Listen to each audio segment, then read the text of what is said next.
امام علیہ السلام کے قول کے مطابق شب قدر میں کون سے 2 سوروں کو پڑھنے والا اہل بہشت میں سے ہوگا؟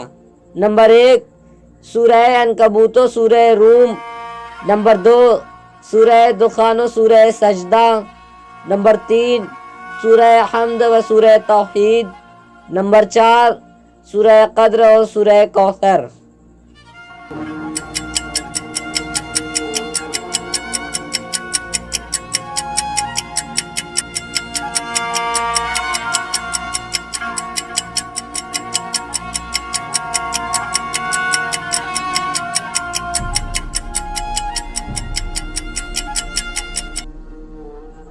صحیح جواب ہے نمبر 1۔